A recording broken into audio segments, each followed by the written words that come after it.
कर रहे हैं नेक्स्ट पार्ट में। जैसा कि पता है वन लाइनर की बात करते हैं केमिस्ट्री में, क्योंकि आपको पता है एक क्वेश्चन पूछा जाता है वनडे एग्जाम में, डायरेक्ट ऑप्शन क्लिक करना होता है आपको कि कौन सा पदार्थ है, कैसा गलित पदार्थ है, ये सब सारी चीज़ें आपको एक नंबर का क्वेश्चन आ जाता है, एक से अधिक भी आ सकता है। तो वन लाइनर पे बात करते हैं डायरेक्ट ऑप्शन क्लिक करने वाले क्वेश्चन पे। नेक्स्ट पार्ट में चलते हैं, नेक्स्ट क्वेश्चन की तरफ।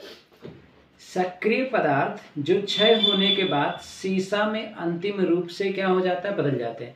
यानी वो सक्रिय पदार्थ जो डिके होने पर यानी कि क्षय होने पर वो सीसा में अंतिम रूप से बदल जाते हैं, उसको कहते हैं रेडियो पदार्थ। कैसा पदार्थ कहते हैं? रेडियो पदार्थ, यानी रेडियो एक्टिव सब्सटेंस बोलते हैं। रसोई गैस एलपीजी किसका मिश्रण है?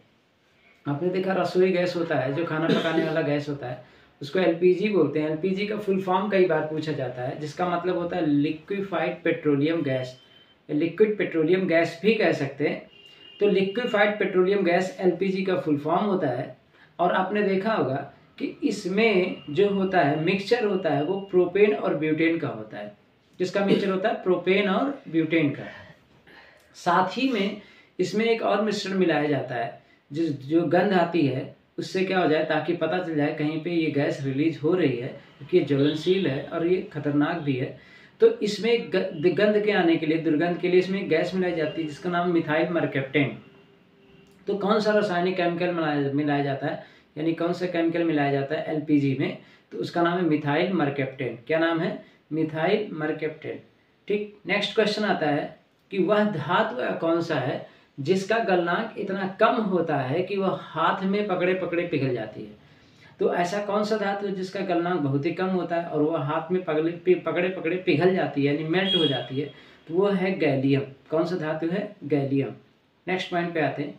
इलेक्ट्रॉन का प्रतिकण कौन सा होता है? प्रतिकण का मतलब होता है एंटी पार्टिकल। तो इलेक्ट्रॉन का प्रतिकण जो होता है उसे कहते हैं पॉजिट्रॉन। क्या कहते हैं? पॉजिट्रॉन। नेक्स्ट बात करते हैं, किन गैसों के मिश्रण का प्रयोग गोताखोर सांस लेने के लिए करते हैं? यानी अब आर्टिफिशियल एयर की बात करो या गोताखोर, देखिए आर्टिफिशियल तो कौन सी गैस होती है? तो जो भी गोताखोर होते हैं वो कौन सी गैस का उपयोग करते हैं सांस लेने में? ऑक्सीजन तथा हीलियम। किसका उपयोग करते हैं? ऑक्सीजन तथा हीलियम का। एल्युमिनियम धातु से बनाया गया मिश्र धातु क्या बनाने के काम आता है? हवाई जहाज तथा रेल के डिब्बे के पुर्जे। यानी एल्युमिनियम धातु से जो बनाया गया मिश्र धातु होता है वो क्या बनाने के काम आता है? तो हवाई जहाज तथा रेल के डिब्बे के पुर्जे जो होते हैं उसको बनाने के काम आता है। कौन सा पदार्थ प्रकृति में तीनों अवस्थाओं में पाया जाता है, यानी सॉलिड, लिक्विड, गैस? तो वो है वाटर, यानी कि जल। जल देखिए सॉलिड अवस्था में पाया जाता है, लिक्विड अवस्था में पाया जाता है और गैसेज स्टेट में भी पाया जाता है। नेक्स्ट, किस मिश्र धातु का प्रयोग विद्युत तापी साधना के लिए करते हैं? यानी कि विद्युत तापी यानी कि जिससे टेम्परेचर आता है, इलेक्ट्रिसिटी फ्लो करने पर उस गर्म होकर हीट देता हो। तो ऐसे कौन से पदार्थ हैं? जैसे नाइक्रोम। तो आपको पता है जैसे बल्ब है, बल्ब कह रहे हैं, जैसे कि हीटर है तो हीटर में भी नाइक्रोम होगा। प्रेस है, इस्त्री, उसका भी फिलामेंट होगा, उसमें भी नाइक्रोम होगा। तो जो विद्युत के प्रवाह करने पर क्या करने लगता है? गर्मी प्रदान करता है, हीट प्रदान करता है, टेम्परेचर देता है, यानी कि ताप देता है, उसको बोलते हैं नाइक्रोम। कृत्रिम वर्षा कराने के लिए किसका प्रयोग किया जाता है? तो आपको बताया था आर्टिफिशियल का। इसका हालांकि एक वीडियो अलग से मैं बना के दूंगा। आर्टिफिशियल रेन की बात करें कृत्रिम वर्षा में तो सिल्वर आयोडाइड। किसका उपयोग किया जाता है? Silver iodide. वह धातु जो बल्बों के फिलामेंट के रूप में प्रयोग किया जाता है, यानी आपको बताना कि वो धातु कौन सा है, वो मेटल कौन सा है जो बल्ब के फिलामेंट में उपयोग किया जाता है। तो आपको पता है जो बल्ब होता है उसके फिलामेंट की खासियत क्या होती है? जब उसमें इलेक्ट्रिसिटी का फ्लो कराते हैं तो वो दो भागों में इलेक्ट्रिसिटी कन्वर्ट हो जाती है, एक थोड़ा सा हीट में और दूसरा लाइट में। किसमें? लाइट प्रोड्यूस करता है, चमकने लगता है वो, प्रकाश। तो आपको पता है, लेकिन इसकी एक खासियत है, वो है टंगस्टन धातु। फिलामेंट किसका बना होता है? टंगस्टन का। इसकी खासियत क्या है कि ये 3400 डिग्री सेल्सियस मेल्टिंग होता है। कितना degree Celsius? 3400 degree Celsius melting point होता है। अब 3400 डिग्री सेल्सियस का मेल्टिंग पॉइंट होता है। साथ में जो ये फिलामेंट होता है टंगस्टन, उसको देखिए कॉइल के फॉर्म में, राउंड फॉर्म में लगाते हैं। अब वो कॉइल के फॉर्म में इसलिए होता है ताकि कम से कम स्पेस में ज़्यादा से ज़्यादा लंबा तार आ सके। दूसरा फैक्ट आता है, अब इसकी लेंथ कितनी होती है? तो ये 74 या 75 सेंटीमीटर के अप्रॉक्सीमेट होती है, यानी 75 सेंटीमीटर लगभग लंबा होता है जो बल्ब में फिलामेंट होता है, उसकी लेंथ होती है। वो किसका बना हुआ है? टंगस्टन का। इसकी खासियत क्या है, इसकी मेल्टिंग पॉइंट काफ़ी हाई है, यानी काफ़ी उच्च है, 3400 डिग्री सेल्सियस। इसमें कमी क्या है, इसकी कमी एक ये है कि 2100 डिग्री सेल्सियस पर क्या करने लगता है, पिघलने लगता है, और ये धीरे धीरे मेल्ट होकर क्या होता है, इसकी वॉल पे आके गिर जाता है, जिससे रोशनी उसकी कमज़ोर होती है, यानी कि धुंधली पड़ जाती है। आप नया बल्ब लाइए और एक पुराना बल्ब हो तो आपको पता चल जाएगा कि नए बल्ब की रोशनी ज़्यादा होती है। इसका मतलब इसका जो वायर है वो मेल्ट होके इसके वॉल पे नहीं आया है। तो आपने देखा कि जो बल्ब में फिलामेंट होता है किसका बना होता है, टंगस्टन का। नेक्स्ट पॉइंट आते हैं, कार्बन अपर्याप्त ऑक्सीजन की उपस्थिति में जलाया जाता है तो कौन सी गैस निर्मित होती है। तो आपको पता है कुछ सब्सटेंस ऐसे हैं जिनको जलने के लिए ज़्यादा ऑक्सीजन की आवश्यकता होती है, इसमें से कैंडल है। अगर उसको जलाने के लिए ज़्यादा ऑक्सीजन की आवश्यकता पड़ती है तो अगर वो ऑक्सीजन नहीं मिलता तो जल नहीं पाता। जैसे कैंडल अगर जला रहे हैं तो आप देखिए धागा जल जाता है लेकिन मोम नहीं जल पाता है। इसका मतलब मोम को जलने के लिए ज़्यादा ऑक्सीजन की रिक्वायरमेंट होती है। अब वो ऑक्सीजन तो मिल नहीं पाएगा इतना, ठीक। तो ऐसी कैटेगरी में वहाँ से जो गैस निकलेगी, जैसे CO2 निकलना चाहिए, कार्बन डाइऑक्साइड, लेकिन O2 नहीं निकलेगा क्योंकि ऑक्सीजन उसके पास इतना है नहीं, तो गैस बन जाएगी CO, यानी CO मतलब कार्बन मोनोऑक्साइड।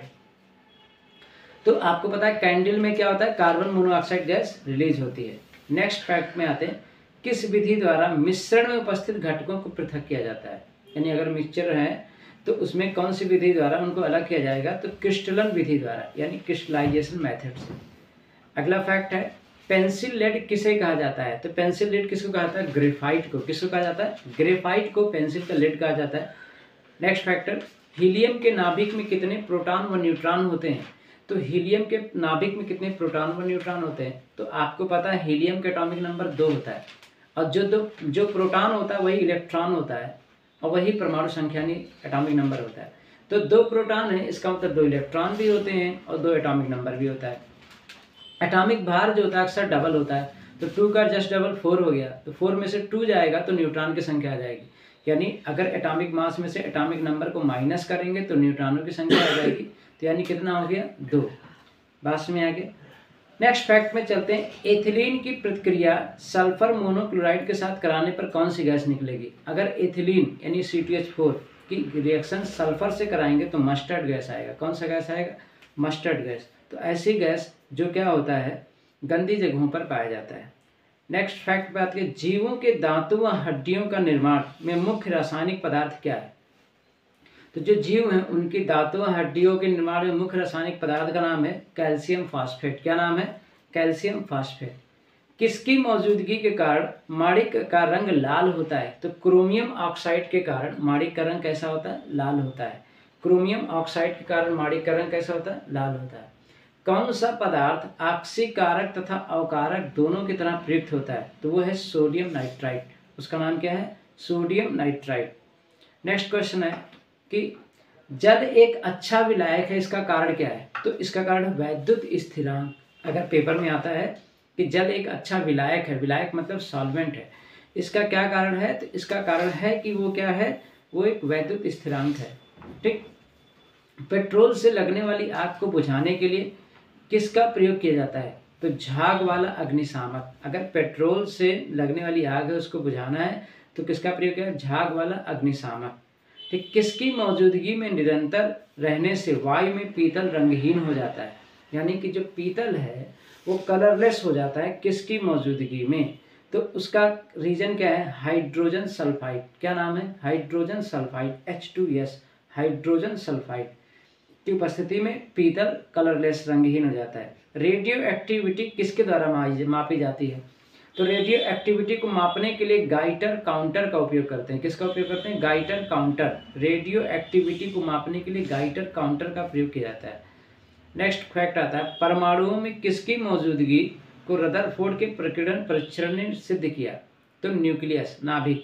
रदरफोर्ड ने अपने प्रकीर्णन से नाभिक के बारे में बताया, और जैसा कि हीलियम की बम्बार्डिंग कराई थी तो उससे पता चलता है हीलियम पॉजिटिव अल्फा पार्टिकल है, तो इससे पता चलता है कि पूरा का पूरा नाभिक भी कैसा है, धन आवेशित है। तो ये क्या बात किसने खोजी, रदरफोर्ड ने खोजा था। स्टेनलेस स्टील तैयार करने के लिए कौन सी धातु मिलाई जाती है, तो स्टेनलेस स्टील को तैयार करने के लिए उसमें हम लोग क्रोमियम मिलाते हैं। क्या मिलाते हैं, क्रोमियम। और अगर लोहा है उसको इस्पात में बदलना है तो उसमें क्या मिलाया जाएगा, निकिल। तो लोहे को इस्पात में बदलने के लिए क्या मिलाते हैं, निकिल मिलाते हैं। कौन सी गैस हरित प्रभाव में योगदान करती है, तो हरित प्रभाव यानी ग्रीन हाउस गैसेज में कार्बन डाइऑक्साइड गैस इफेक्ट डालती है। यानी कि अगर पूछा जाए कौन सी गैस कार्बन हरित गृह प्रभाव में इफेक्ट करती है या योगदान देती है, तो हरित गैस प्रभाव में आती है कार्बन डाइऑक्साइड। समझ में आ गया? That's all for the day, मिलते हैं नेक्स्ट वीडियो में।